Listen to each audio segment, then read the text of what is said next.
Students, मैं Chanchal Kumar Sharma Saraswati group of education YouTube channel पर आपका हार्दिक अभिनंदन करता हूं। लास्ट वीडियोस में हमने कंप्लीट किया है चैप्टर 2 को, सॉल्यूशन को। अब हम स्टार्ट कर रहे हैं अपना नया चैप्टर विद्युत रसायन, इलेक्ट्रोकेमिस्ट्री। विद्युत रसायन या इलेक्ट्रोकेमिस्ट्री इस चैप्टर में से राजस्थान बोर्ड में न्यूमेरिकल भी आते हैं। 2012 में क्या हुआ था, इस चैप्टर में से न्यूमेरिकल ही पूछे गए थे। तो प्यारे विद्यार्थियों, न्यूमेरिकल को आपको हल्के में नहीं लेना है, न्यूमेरिकल साथ के साथ ही करना है। हो सकता है कि बोर्ड के एग्जाम में इस चैप्टर में से सभी क्वेश्चन है वो आंकिक प्रश्न ही आ जाएं। तो अब हम देखते हैं अपना इलेक्ट्रोकेमिस्ट्री विद्युत रसायन चैप्टर। तो देखिए, सबसे पहले हमारा जो चैप्टर है इसका नाम है, इसी की चर्चा कर लेते हैं, विद्युत रसायन क्या है।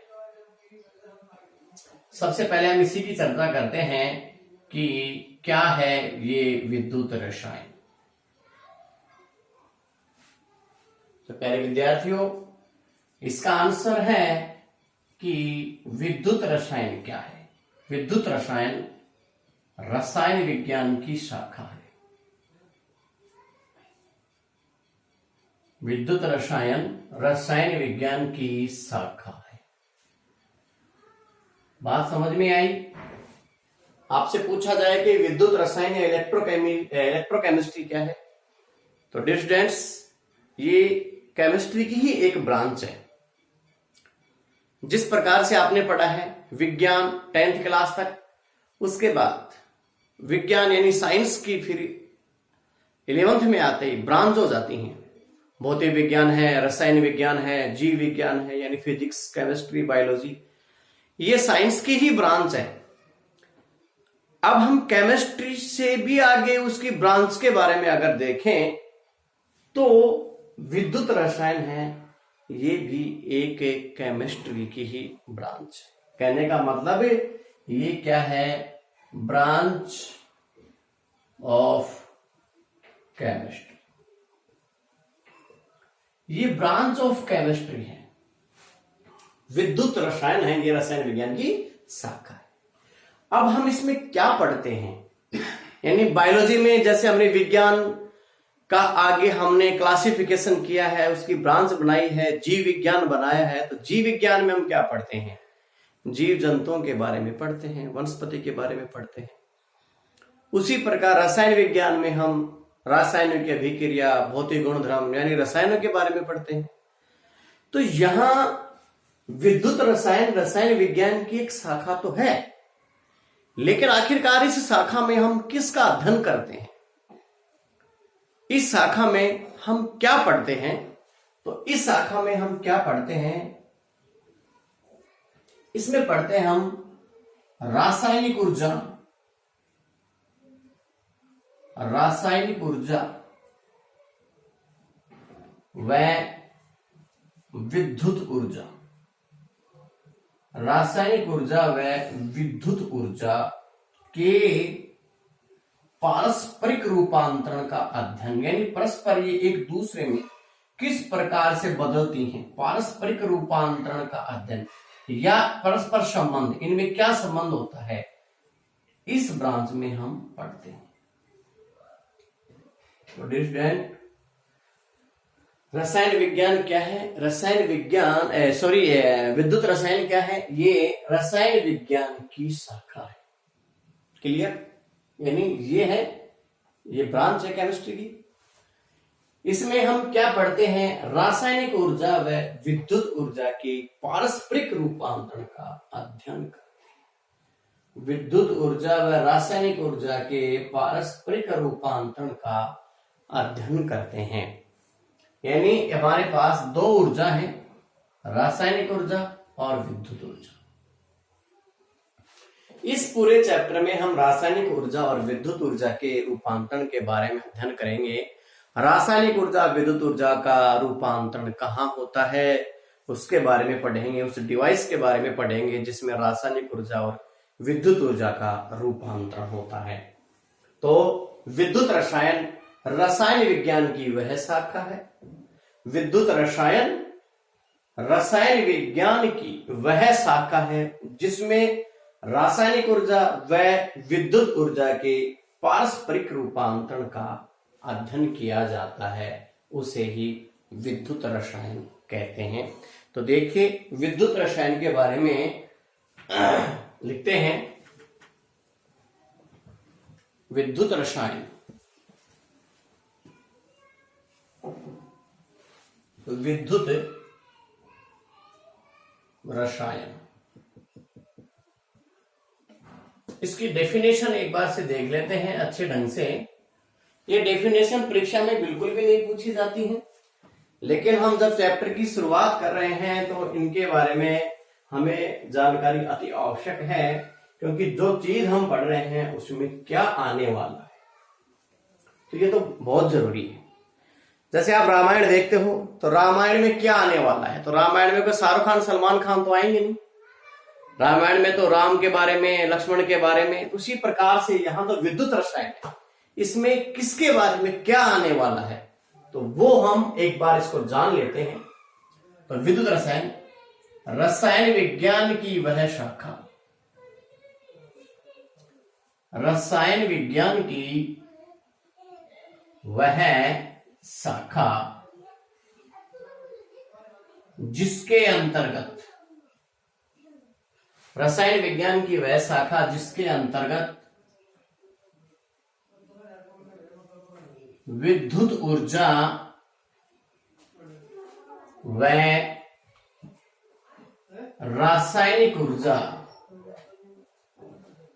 विद्युत ऊर्जा व रासायनिक ऊर्जा के पारस्परिक रूपांतरण का, या पारस्परिक संबंध भी लिख सकते हैं, रूपांतरण का अध्ययन किया जाता है। तो डियर स्टूडेंट, ये बात है हमारे इस चैप्टर की। तो रसायन विज्ञान की वह शाखा जिसके अंतर्गत विद्युत ऊर्जा व रासायनिक ऊर्जा के पारस्परिक रूपांतरण का अध्ययन किया जाता है, उसे विद्युत रसायन कहते हैं। उसे क्या कहते हैं? विद्युत रसायन। ये बात हो गई है हमारे इस चैप्टर के नाम के बारे में, कि इसका नाम ये रखा गया है। क्यों रखा गया है? क्योंकि इसमें जो हम पढ़ने वाले हैं उसका संबंध इसी से है। और ये क्या है? ये ब्रांच है केमिस्ट्री। देखिए, अब रासायनिक ऊर्जा और विद्युत ऊर्जा का जो रूपांतरण है, वो रूपांतरण कहां होता है, किसमें होता है, कैसे होता है? तो देखिए, पारस्परिक यानी विद्युत ऊर्जा और रासायनिक ऊर्जा का पारस्परिक जो रूपांतरण है, यानी विद्युत ऊर्जा व रासायनिक ऊर्जा का एक दूसरे में जो परिवर्तन है, वो परिवर्तन किसमें होता है, यानी ये चीज कहां संपन्न होती है, कहां संपन्न होती है। अगर आपसे पूछा जाए कि विद्युत ऊर्जा और रासायनिक ऊर्जा का जो पारस्परिक रूपांतरण होता है, तो ये रूपांतरण कहां होता है, ऐसी कौन सी जगह है, ऐसा कौन सा साधन है, ऐसी कौन सी डिवाइस है कि जो ये काम करती है? तो डियर स्टूडेंट, उसका नाम है सेल। उसका नाम क्या है? सेल। यानी सेल, बिल्कुल आप बैटरी के बारे में, सेल के बारे में बिल्कुल आप जानते हैं। तो वो स्थान है, वो स्थान कहां है? वो स्थान डियर स्टूडेंट सेल है। और सेल क्या है? सेल एक युक्ति है, सेल एक डिवाइस है। सेल क्या है? सेल के बारे में आपसे पूछा जाए तो सेल क्या है? सेल एक युक्ति है। सेल एक युक्ति है। सेल एक युक्ति है। युक्ति कह दो, साधन कह दो, कोई दिक्कत नहीं है। सेल क्या है? सेल एक साधन है, एक युक्ति है। और सेल में क्या होता है, अब आपसे पूछा जाए तो सेल में विद्युत ऊर्जा व रासायनिक ऊर्जा का पारस्परिक रूपांतरण होता है सेल में। तो सेल में विद्युत ऊर्जा व रासायनिक ऊर्जा का पारस्परिक रूपांतरण होता है। अब हम सेल की परिभाषा लेते हैं कि सेल किसे कहते हैं। अब आपसे पूछा गया कि भाई सेल किसे कहते हैं, परिभाषा क्या है इसकी सेल की, तो वह युक्ति या साधन भी लिख सकते हो आप, वह युक्ति जिसकी सहायता से, वह युक्ति जिसकी सहायता से क्या करते हैं, विद्युत ऊर्जा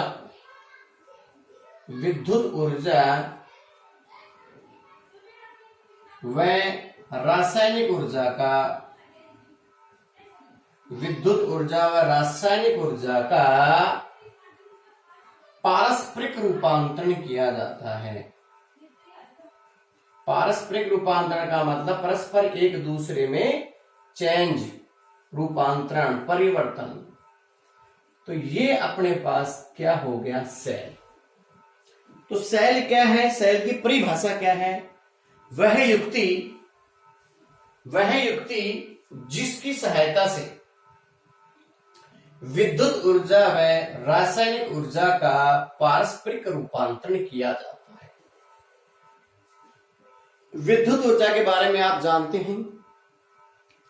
रासायनिक ऊर्जा क्या होती है, रसायनों में आपस में रासायनिक अभिक्रियाओं के दौरान उत्पन्न ऊर्जा रासायनिक ऊर्जा होती है।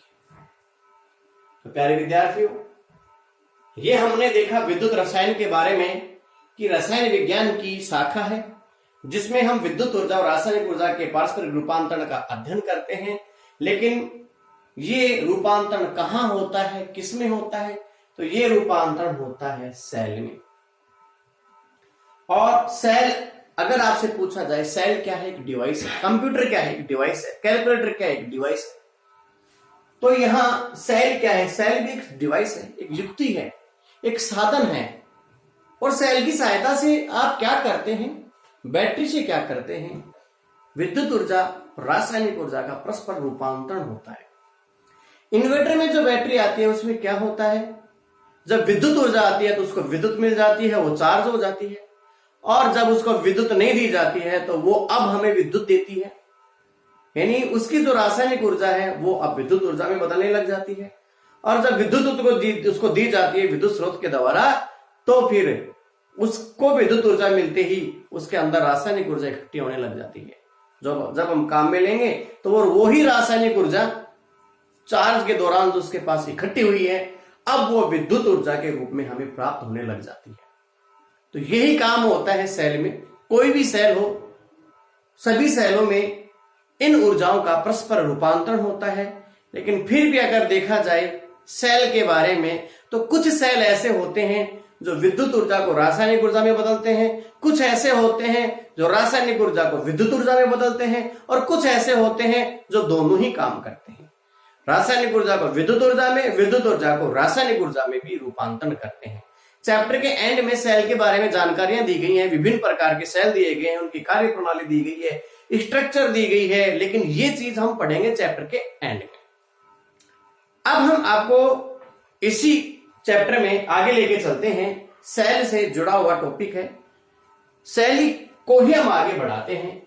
तो सेल वैसे दो प्रकार के होते हैं, प्राथमिक और द्वितीयक सेल।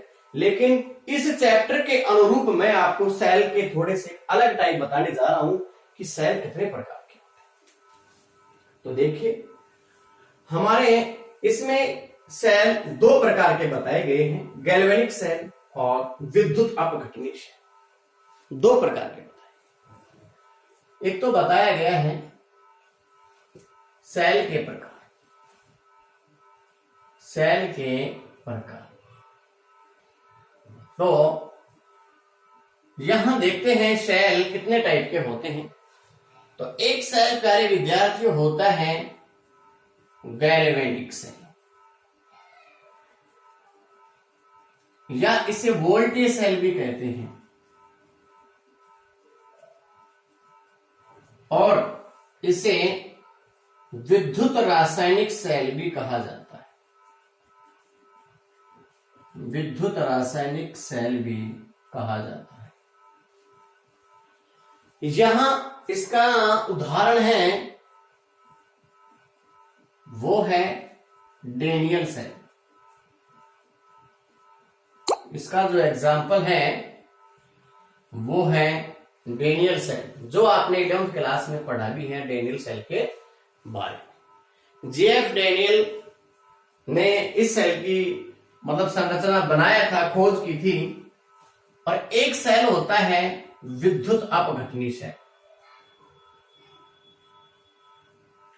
विद्युत अपघटनी सेल। तो इस प्रकार से गैल्वेनिक सेल और विद्युत अपघटनी सेल, अब दोनों में अंतर क्या होता है? ये सेल क्या करते हैं? ये सेल विद्युत ऊर्जा को रासायनिक ऊर्जा में बदलते हैं। विद्युत ऊर्जा को रासायनिक ऊर्जा, मोटा सा अंतर देख लेते हैं कि मोटा सा अंतर क्या है इसमें। बाकी आगे इसकी हम चर्चा भी करेंगे, अच्छे ढंग से इसको पढ़ेंगे, फिर उसके बाद दोनों में अंतर करेंगे। लेकिन एक बार मोटा सा अंतर क्या है दोनों की डेफिनेशन के आधार पर, तो ये सेल क्या करते हैं? ये विद्युत ऊर्जा को रासायनिक ऊर्जा में बदलते हैं। लेकिन ये सेल क्या करते हैं? ये रासायनिक ऊर्जा को विद्युत ऊर्जा में बदलते हैं। ये सेल रासायनिक ऊर्जा को विद्युत ऊर्जा में बदलते हैं।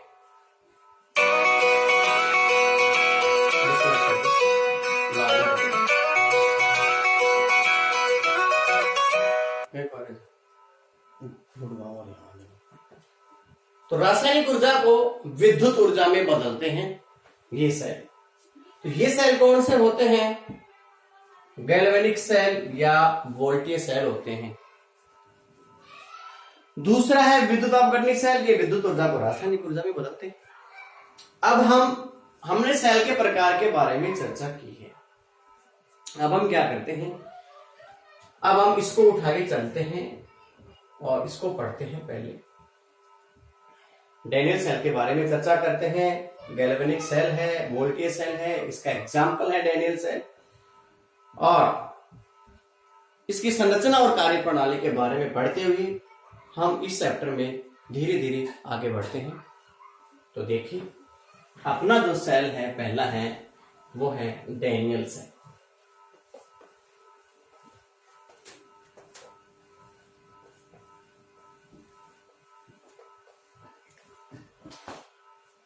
तो डेनियल सेल के बारे में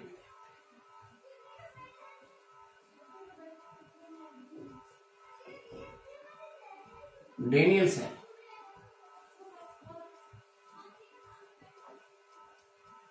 डेनियल सेल क्या है, कैसी संरचना होती है, किस प्रकार की इसकी कार्य प्रणाली होती है, किसने इसकी खोज की है? तो जेएफ डेनियल ने इस सेल की खोज की है, इसीलिए इसका नाम डेनियल सेल रखा गया है। आगे देखिए, इस सेल में होता क्या है? इस सेल में दो पात्र होते हैं। एक पात्र ये होता है और एक पात्र ये होता है। तो इस सेल में दो पात्र बताए गए हैं। एक पात्र में ZnSO4 का विलयन भरा होता है। एक पात्र में ZnSO4 का विलयन भरा होता है। तो इधर क्या भरा हुआ है? ZnSO4 का विलयन। और हमारा जो दूसरा पात्र है उस पात्र में CuSO4 का विलयन भरा होता है। उस पात्र में CuSO4 का विलयन भरा होता है। तो इस प्रकार से पहले तो हम ये देखते हैं कि सेल में दो पात्र होते हैं, उन दोनों पात्रों में क्या भरा होता है। तो एक पात्र में ZnSO4 का विलयन भरा होता है और एक पात्र में CuSO4 का विलयन भरा होता है। ZnSO4 का जो विलयन भरा होता है उसमें Zn धातु की छड़ लगी होती है यानी अपना जो जिस धातु का जो लवण है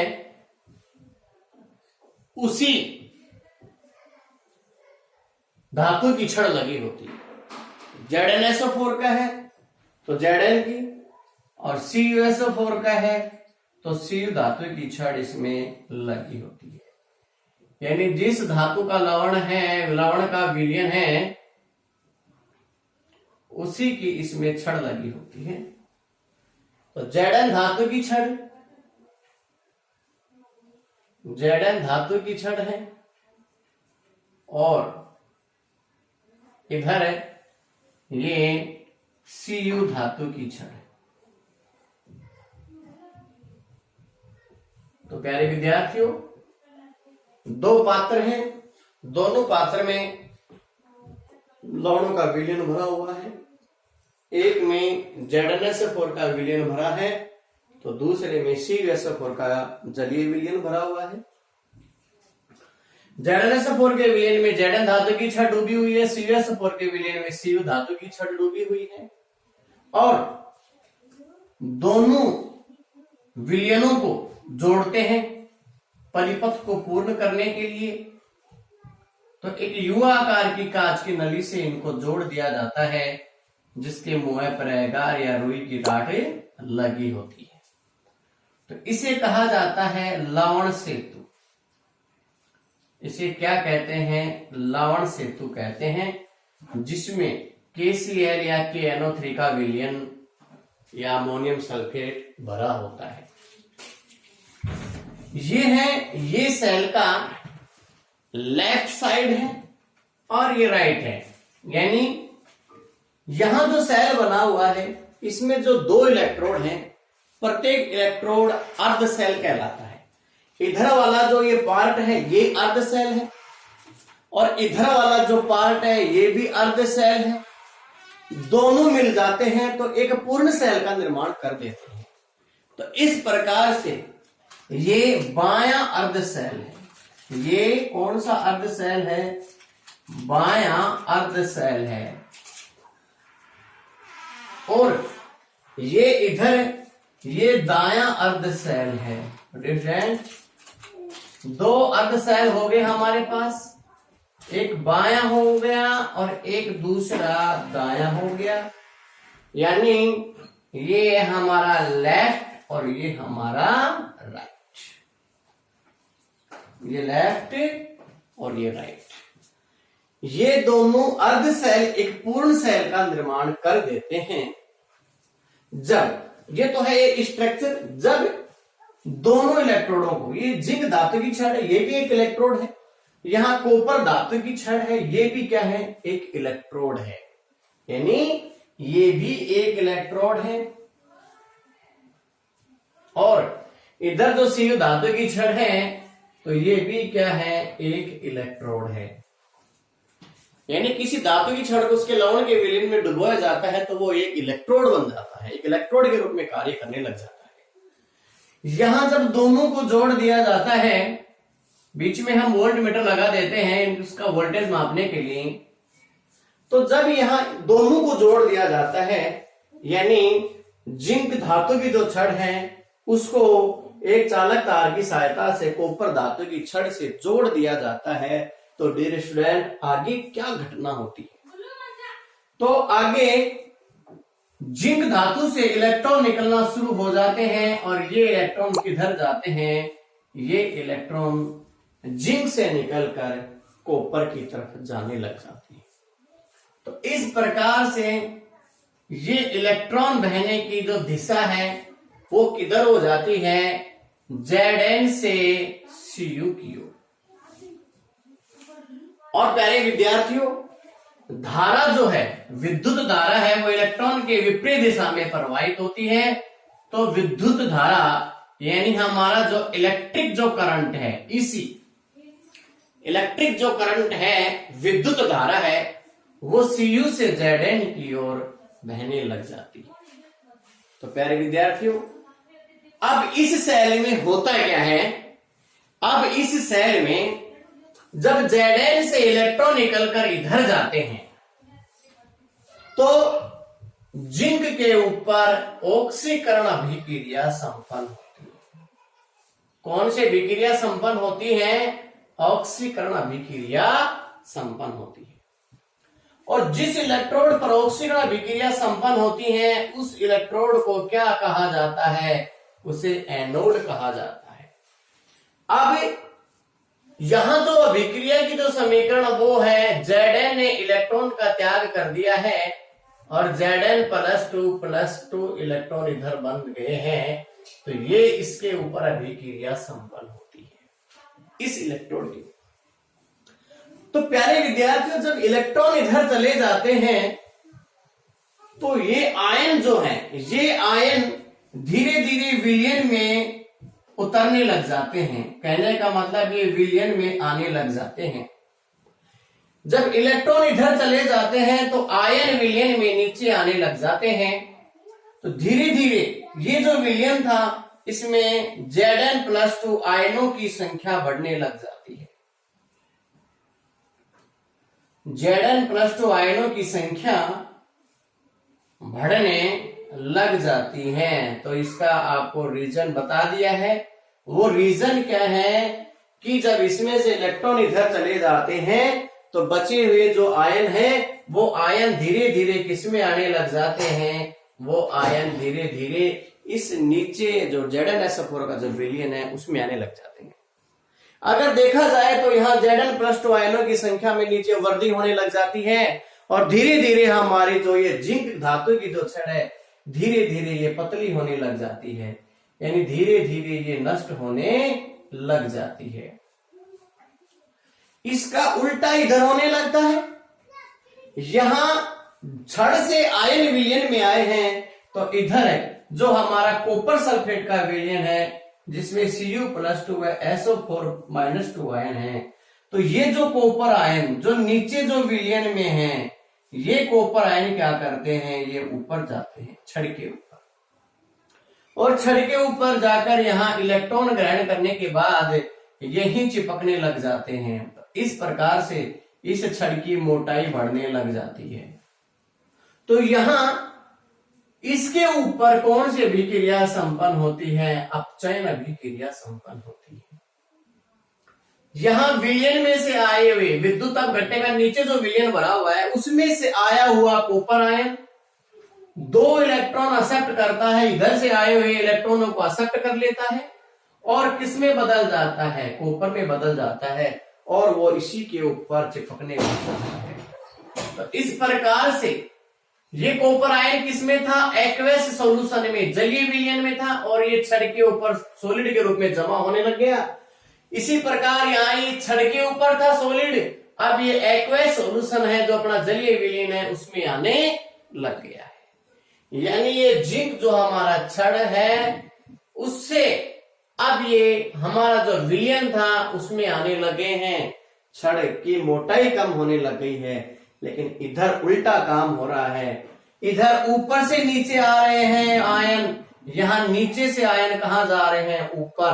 तो धीरे धीरे इस छड़ की मोटाई बढ़ जाती है और इस पर अपचयन अभिक्रिया संपन्न हो रही है। जिस इलेक्ट्रोड पर अपचयन अभिक्रिया संपन्न होती है उसे कैथोड कहा जाता है और जिस पर ऑक्सीकरण अभिक्रिया संपन्न होती है उसे एनोड कहा जाता है।